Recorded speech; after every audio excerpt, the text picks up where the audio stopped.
السلام علیکم، میرا نام محمد عبداللہ اور آپ ہمارے یوٹیوب چینل دیکھ رہے ہیں۔ آج جو بک ہم آپ کے لیے لے کر آئے ہیں that is after the prophet by Lesley Hazleton. یہ ویڈیو کافی ٹائم سے ہمارے چینل پہ ڈیو تھی، پینڈنگ تھی۔ ہم نے ایک شارٹ اس کے بارے میں لگایا تھا بٹ ٹائم کی مینجمنٹ نہیں ہو سکی، so that is why after a very long time this video is hair.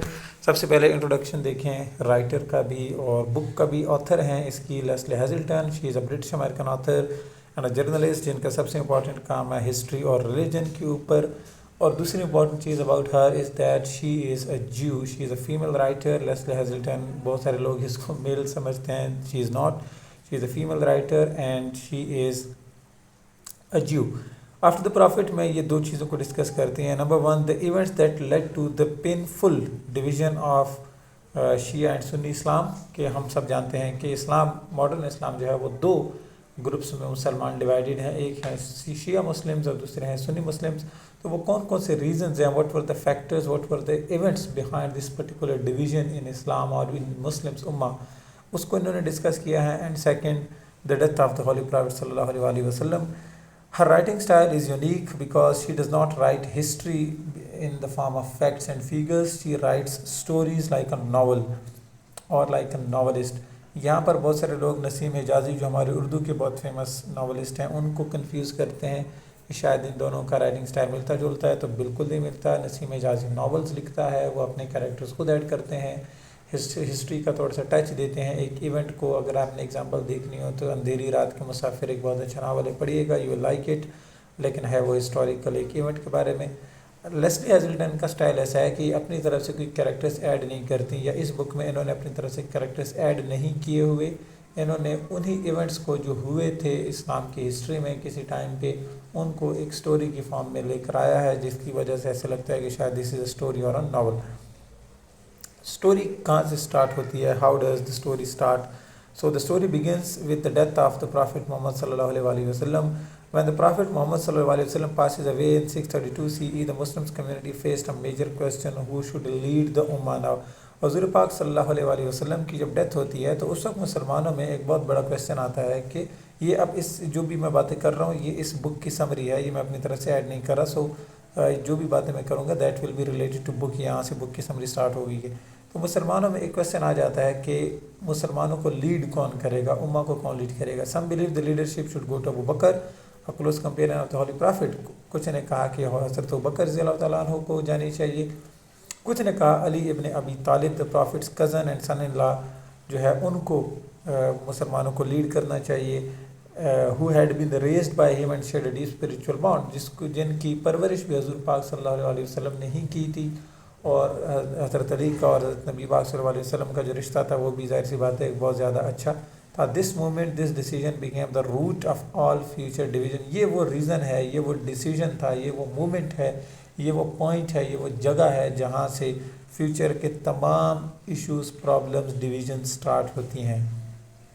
علیز leadership and the early conflict, پہلا پوائنٹ جنہوں نے ڈسکس کیا۔ After the first three caliphs Abu Bakr, Umar and Uthman, Ali finally became the fourth caliph. پہلے تینوں خلفاء حضرت ابوبکر، حضرت عمر رضی اللہ تعالیٰ عنہ، حضرت عثمان رضی اللہ تعالیٰ عنہ کے بعد حضرت علی رضی اللہ تعالیٰ عنہ مسلمانوں کے چوتھے خلیفہ بنتے ہیں۔ But his role was not peaceful, لیکن ان کی جو حکومت تھی وہ بالکل پرسکون پیسفل نہیں تھی۔ He faced challenges from powerful figures like Aisha, حضرت محمد صلی اللہ علیہ وسلم سے widow, leading to the battle of the camel. ان کو مختلف لوگوں کی طرف سے چیلنجز کا سامنا تھا، جس میں سب سے بڑا نام حضرت عائشہ رضی اللہ تعالیٰ عنہ کا تھا۔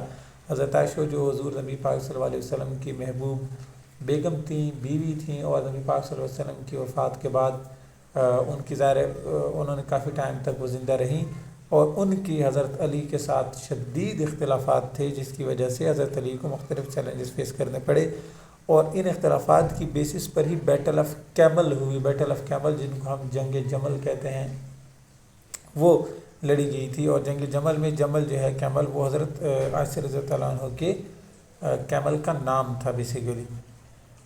And from Muawiya the governor of Syria leading of the battle of Siffin.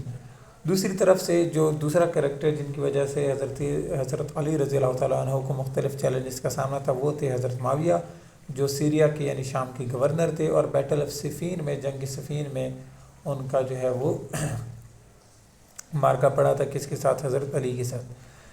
چوتھا پوائنٹ انہوں نے ڈسکس کیا that is the tragedy of Karbala. یہ چیپٹرز وائز آپ سمجھیں کہ چل رہی ہے story. After Ali's assassination his elder son Hasan became caliph but soon gave up power to maintain peace. حضرت علی رضی اللہ عنہ کی شہادت کے بعد ان کے جو بڑے بیٹے تھے حضرت حسن رضی اللہ تعالیٰ عنہ، وہ خلیفہ بنے، لیکن انہوں نے جلد ہی پاور جو ہے وہ ہینڈ اوور کر دی تھی حضرت معاویہ کو، تاکہ سکون امن رہ سکے، پیس رکھنے کے لیے۔ Letter Muawiya son Yazid took over demanding allegiance from everyone including Hussein, Ali's younger son۔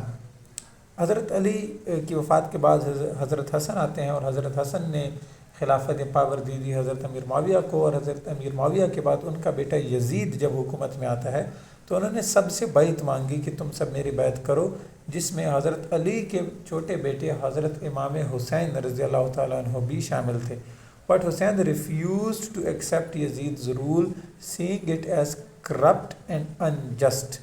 لیکن حضرت امام حسین رضی اللہ تعالیٰ عنہ نے یزید کی حکمرانی کو قبول کرنے سے یا ان کی بیعت کرنے سے انکار کر دیا۔ کس بیس پر؟ ان کو یہ لگتا تھا کہ یہ کرپٹ ہے اور انجسٹ ہے۔ He along with his small group of family members and followers traveled towards Kufa, but was interrupted یا intercepted by Yazid's army in Karbala in 680۔ یہ واقعہ کربلا کے بارے میں بات ہو رہی ہے، تو آپ وہ یہ سارے کو ڈسکس کر لیں گے، دیکھ لیں گے، آپ کو سب کو پتہ ہی ہے۔ Hazelton narrates this scene with deep emotion, not as a political event but as a human tragedy of courage, sacrifice and faith۔ Lesley Hazleton نے بھی اس ایونٹ کو، اس واقعہ کربلا کو، سانحہ کربلا کو صرف ایک ہیومن ہسٹری کے طور پہ نہیں ڈسکس کیا، بلکہ انہوں نے اس کو ڈسکس کیا ہے ایز اے ٹریجڈی، کہ ایک بہت بڑا سانحہ ہے، ایک ٹریجڈی آف کریج ہے، سیکریفائس ہے، قربانی ہے ایمان کی، طاقت کی، مطلب انہوں نے شدید ایموشنلی اس کو ڈسکس کیا۔ پھر the symbolism and legacy for Shia Muslims, Karbala became more than just history, it became a symbol of standing against oppression, of truth against tyranny۔ جو شیعہ مسلم تھے، یہاں تک مسلمانوں میں ڈویژن پیدا ہو چکی تھی، جو شیعہ مسلمان ہیں انہوں نے واقعہ کربلا کو صرف ہسٹری کے طور پہ نہیں لیا، بلکہ ان کے لیے ایک سمبولک آپ سمجھیں جسٹر بن گیا، ایک ایسا واقعہ ان کے سامنے آ گیا کہ جس میں آج تک جو شیعہ مسلمان ہیں وہ اس واقعے کو مینشن کرتے ہیں یا اس کا ذکر کرتے ہیں، کس چیز کے طور پہ؟ ظلم کے خلاف، آپریشن کے خلاف کھڑا ہونے کے طور پہ، حق کا ساتھ دینے کے طور پہ۔